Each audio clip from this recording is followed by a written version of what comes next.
Hey guys, welcome to back you to my channel advance degree. आज हम आपको MSc zoology first year second semester paper first का topic biodiversity conservation पढ़ाने वाले हैं, जो कि आपका काफ़ी इम्पोर्टेंट टॉपिक है। और हमने इससे प्रीवियस वीडियो में बायोस्फीयर को पढ़ाया था और हम एनईपी के अकॉर्डिंग पढ़ा रहे हैं, जो कि आपका 2024 में अभी सिलेबस न्यू आया है। तो अगर आप हमारे चैनल पर नए हैं तो हमें लाइक कीजिए, सब्सक्राइब कीजिए और शेयर कीजिए और कमेंट करके ज़रूर बताइएगा वीडियो कैसा बना है। तो चलिए वीडियो को स्टार्ट करते हैं। बायोडाइवर्सिटी कंजर्वेशन, पहले मैं आपको इसका मीन्स समझा दूँ कि ये क्या होता है। आपने देखा होगा जो बायोडाइवर्सिटी होता है यानी कि अलग अलग प्रजाति, जैसे हमारी अर्थ है उस पर अलग अलग प्लांट स्पीसीज सभी एक साथ रह रही है। डाइवर्सिटी यानी कि अलग अलग विभिन्नताएं, अलग अलग टाइप की, जैसे शेर हो गया, बाघ हो गया, डॉग हो गया, कैट हो गई, ये अलग अलग प्रकार के ह्यूमन हो गए, इंसेक्ट हो गए, प्लांट हो गए, एनिमल हो गए। तो ये क्या हो गए, ये अलग अलग टाइप की बायोडाइवर्सिटी है जो कि अर्थ पर रह रही है। अब मतलब देखते हैं कंजर्वेशन।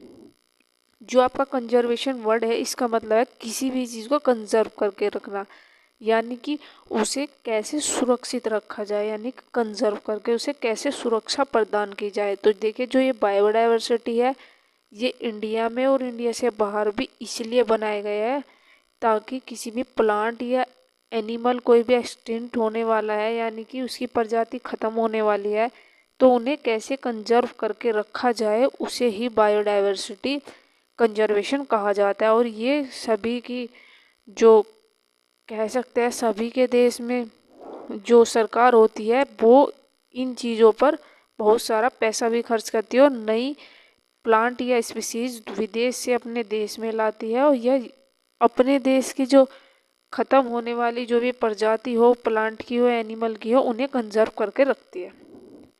तो चलिए, अब आपको समझ में आ गया होगा कि बायोडाइवर्सिटी कंजर्वेशन होता क्या है।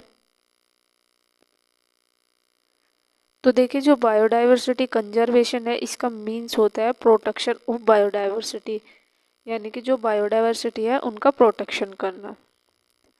जो अगला जो पॉइंट है वो है it includes careful protection, preservation and efficient use of biodiversity. तो जो हमारे यहाँ पर प्लांट या स्पीसीज होगी उसे केयरफुल से प्रोटेक्शन करना होगा और उसे प्रिजर्वेशन यानी कि उसे सुरक्षित बनाए रखना होगा और उसका यूज़ करना होगा। It also help in preservation and improving earthing quality, purity.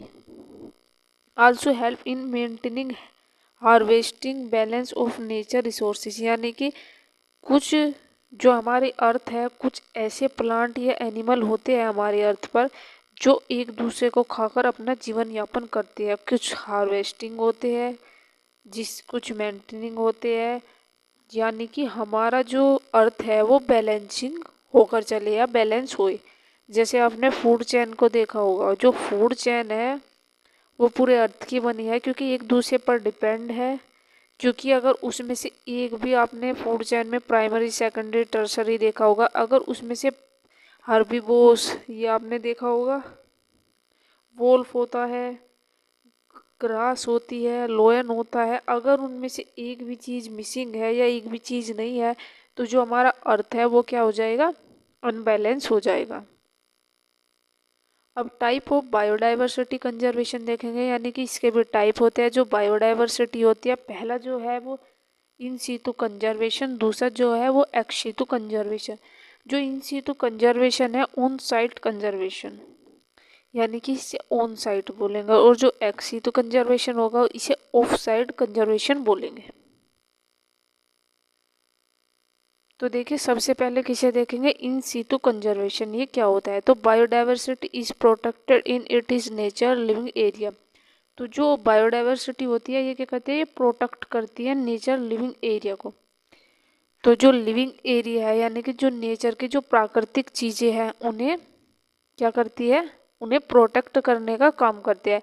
Method of in Situ conservation, यानी कि इसमें मेथड होते हैं, जैसे बायोस्फीयर रिजर्व मैंने आपको पढ़ा दिया, wild life century, national park, इसमें क्या करते हैं, इसमें इन सीटू में अंदर, इन सीटू मीन्स अंदर और एक्स सीटू मीन्स बाहर, यानी कि अपनी देख रेख में किसी भी प्लांट या एनिमल का कंजर्वेशन करना, यानी कि उन्हें सुरक्षा प्रदान करना अपनी देख रेख में। और एक्स सीटू का मतलब बाहर उन्हें कंजर्व करना जो नेचर में रहते हैं। तो नेशनल पार्क हो गया, वाइल्ड लाइफ सेंचुरी हो गया और बायोस्फीयर रिजर्व हो गया। ये मेथड थे इन सीटू कंजर्वेशन के। 3 मेथड और है, हॉट स्पॉट, वेटलैंड्स और, चलिए उन्हें भी देखते हैं। तो देखिए अब ये है हॉट स्पॉट, वेटलैंड और सैक्रेड ग्रोव्स। तो पहला जो है वो बायोस्फीयर रिजर्व है। ये क्या है, ये here, flora and fauna protected. इसमें क्या करते हैं, फ्लोरा एंड फ्यूना को प्रोटेक्ट करते हैं। This are the established by countries, the recognized by UNESCO ने इसे under man of the biosphere programme, यानी कि यूनेस्को ने क्या किया था, इसे इस्टेब्लिश किया था, इसका रिकॉग्नाइजेशन किया था, इसे बनाया था बायोस्फीयर को। ये मैंने आपको जब बायोस्फीयर डिटेल में प्रीवियस वीडियो में पढ़ाया था। Play list MSc zoology first year second semester NEP के अकॉर्डिंग मैंने प्ले लिस्ट बना रखी है, तो आप वहाँ से जाकर मेरी प्रीवियस लेक्चर देख लीजिएगा, आपको बहुत जल्दी समझ में आ जाएगा। They are the 18 biosphere reserve है इंडिया में, उसमें से वर्ल्ड में 700 है। तो कितने बायोस्फीयर है, तो 18 तो इंडिया में है यानी कि भारत में है कंजर्व करने के लिए, और जो वर्ल्ड में है वो है 700 संख्या। तो देखिए ये डायग्राम है, ये आपको यहाँ दिखाई दे रहा होगा। मैंने कोर जोन, बफर जोन और ट्रांसलेशन जोन भी पढ़ाया था। तो देखिए जो कोर जोन होता है, मैं एक बार और डिटेल में आपको बता दूं। ये जो कोर जोन होता है, इसमें क्या होता है, इसमें ह्यूमन एक्टिविटी अलाउ नहीं होती। यहाँ पर नॉट ह्यूमन इंटरफेरेंस, देखिए मैंने लिख भी रखा है कि यहाँ पर क्या होता है, यहाँ पर ह्यूमन की एक्टिविटी अलाउ नहीं होती, क्योंकि यहाँ पर किसी भी एनिमल हो, कोई भी प्लांट हो, एनिमल हो या एनिमल की कोई भी नई स्पीसीज हो, उन्हें रखा जाता है। जैसे शेर को यहाँ पर रखा गया, मान लीजिए आप कोर एरिया में, या कोर जोन्स भी बोला जाता है, तो आपको उनसे खतरा होगा। आपको उनसे प्रोटेक्ट करने के लिए बायोस्फीयर बनाने होंगे। अगर ये खुले में शेर या टाइगर या चीता ये घूमेंगे तो आपको नुकसान पहुंचाएंगे, तो इसलिए इन्हें कंजर्व किया गया है। और कुछ ह्यूमन भी इन्हें लॉस पहुंचा सकता है, क्योंकि आपको पता ही होगा जो तस्करी होती है, इनकी खाल को उतार कर इनका बिजनेस किया जाता है। तो इस वजह से इन्हें भी मनुष्य से बचाने के लिए कंजर्व किया जाता है। और एक यही कुछ जो बंगाल टाइगर है, उसकी कुछ स्पीसीज खत्म होती जा रही है, इसलिए उन्हें कंजर्व करना बहुत ज़्यादा ज़रूरी था। अब देखते हैं बफर जोन। बफर जोन किसके लिए होता है, जो रिसर्चर होते हैं, यानी कि जो रिसर्च करने के लिए आते हैं, और जो एजुकेशनल होते हैं उनके लिए ये जो बफर जोन होता है ये अलो होता है। यहाँ पे पर जैसे कोई भी टाइगर है, उसके करैक्टर को, उसकी वॉइस को और उसके नेचर को अगर नोट करना हो, या उसमें कोई नया करैक्टर हो, उसके कोई भी अगर नई चीज़ का पता करना हो, तो यहाँ पर रिसर्चर और एजुकेशन के लिए ही अलाउ है ये जो बफर जोन है। लास्ट जो वाला जो है वो ट्रांजिशन जोन, इसमें क्या है, इसमें सभी का अलाउ है।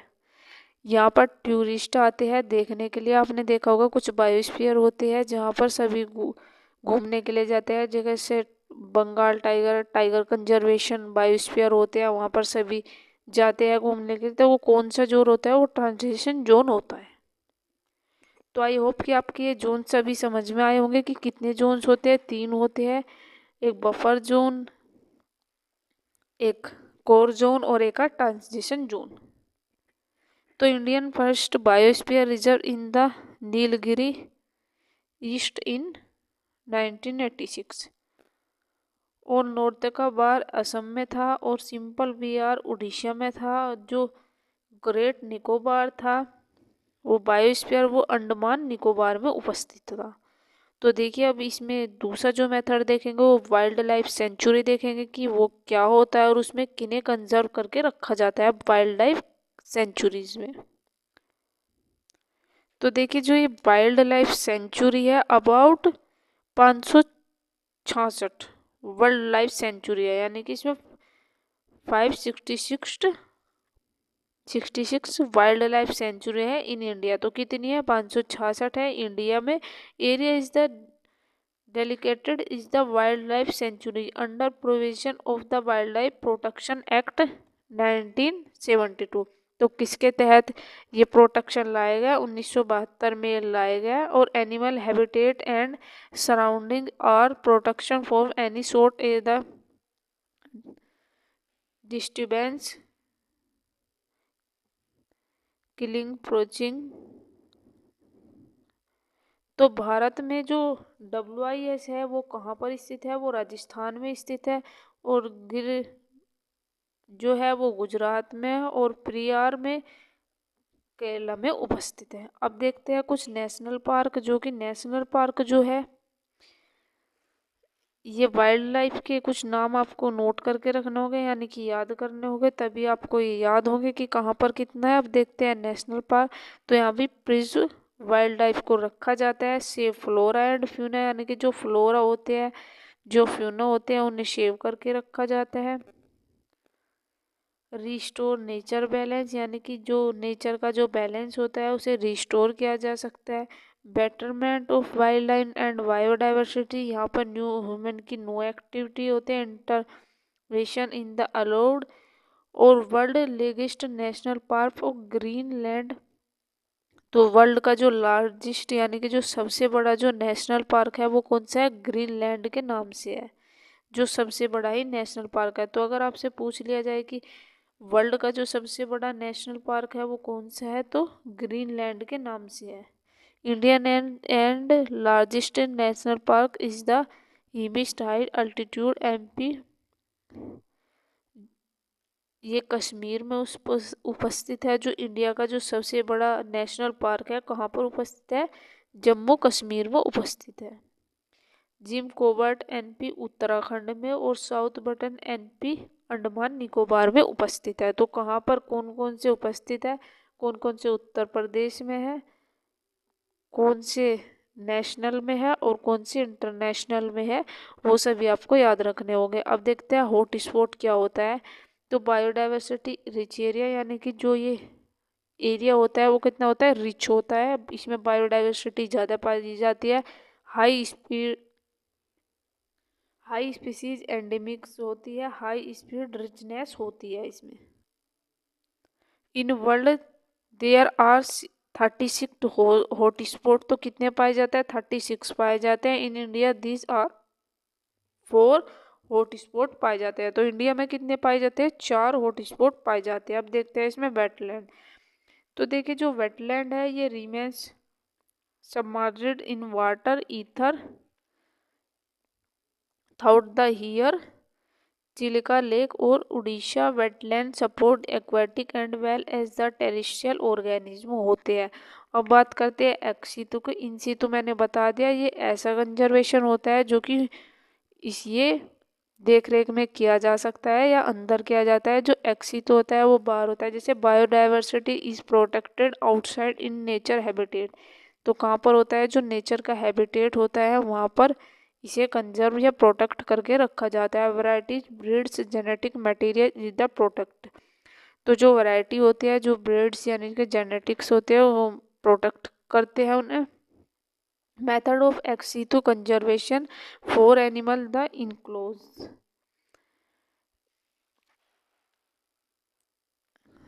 तो देखिए यहाँ पर आपको दिखाई दे रहा होगा ये क्या है? ये कैप्टिव ब्रीडिंग है, यानी कि यहाँ इतने तरीके से ब्रीडिंग की जाती है। आर्टिफिशियल एक्वेटिक हैबिटेट में और लाइव प्लांट में, सीड्स में, जीन में और पोलन्स में, यानी कि जीन बैंक, यानी कि यहाँ पर नई नई प्रकार की स्पीसीज कह सकते हैं, नई नई वैरायटी मिलती है जो कि अलग अलग तरीके से प्राप्त की जा सकती है। जैसे artificial aquatic habitat, live plant, gene bank, seed, genes, pollens, यानी कि यहाँ नई नई प्रकार की आपस में स्पीसीज को इंटरब्रीड कराया जाता है और फिर नई अलग प्रकार की नई स्पीसीज, कोई भी प्लांट हो या सीड हो या जीन हो या पोलन्स हो, तो यहाँ पर प्राप्त की जाती है। तो ये था ex situ conservation, in situ conservation, यानी कि बायोडाइवर्सिटी कंजर्वेशन। तो गाइस कैसा लगा आपको हमारा वीडियो, जरूर कमेंट करके बताइएगा। अगर आपको नए किसी टॉपिक पर करना है तो वो भी बता सकते हैं।